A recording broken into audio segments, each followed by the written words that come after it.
భారత రాజ్యాంగంలోని ఆర్టికల్ 28 విద్యా సంస్థల్లో మతపరమైన బోధనలు లేదా ప్రార్థనల విషయంలో పౌరులకు ఉన్న స్వేచ్ఛ గురించి వివరిస్తుంది.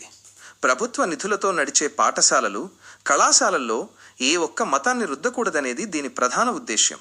దీని ప్రకారం విద్యా సంస్థలను 4 రకాలుగా విభజించవచ్చు. పూర్తిగా ప్రభుత్వ నిధులతో నడిచే సంస్థలు. ఇక్కడ ఎటువంటి మతపరమైన బోధనలు, రిలీజియస్ ఇన్స్ట్రక్షన్ చేయడానికి వీలు లేదు. ఉదాహరణకు ప్రభుత్వ పాఠశాలలు, జిల్లా పరిషత్ స్కూళ్లు. ప్రభుత్వ గుర్తింపు పొందిన లేదా ఆర్థిక సహాయం పొందే సంస్థలు. ఇక్కడ మతపరమైన బోధనలు చేయవచ్చు, కానీ ఎవరిని బలవంతం చేయకూడదు. విద్యార్థి లేదా మైనర్ అయితే వారి తల్లిదండ్రుల ఇష్టపూర్వక సమ్మతి ఉంటేనే వారు ఆ ప్రార్థనల్లో లేదా బోధనల్లో పాల్గొనవచ్చు. ప్రభుత్వం నిర్వహించే కానీ మతపరమైన ట్రస్టుల ద్వారా ఏర్పాటైన సంస్థలు. ఏదైనా ఒక మతధర్మం ప్రకారం స్థాపించబడి ప్రస్తుతం ప్రభుత్వం నిర్వహిస్తున్న సంస్థల్లో మత బోధనలకు అనుమతి ఉంటుంది.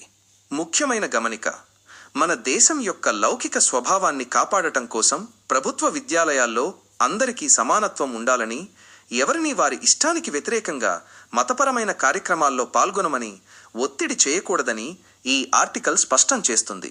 క్లుప్తంగా చెప్పాలంటే, చదువుకునే చోట మతపరమైన వివక్ష ఉండకూడదని, విద్యార్థులకు తమ నమ్మకాలను కాపాడుకునే పూర్తి స్వేచ్ఛ ఉంటుందని ఆర్టికల్ 28 భరోసా ఇస్తుంది.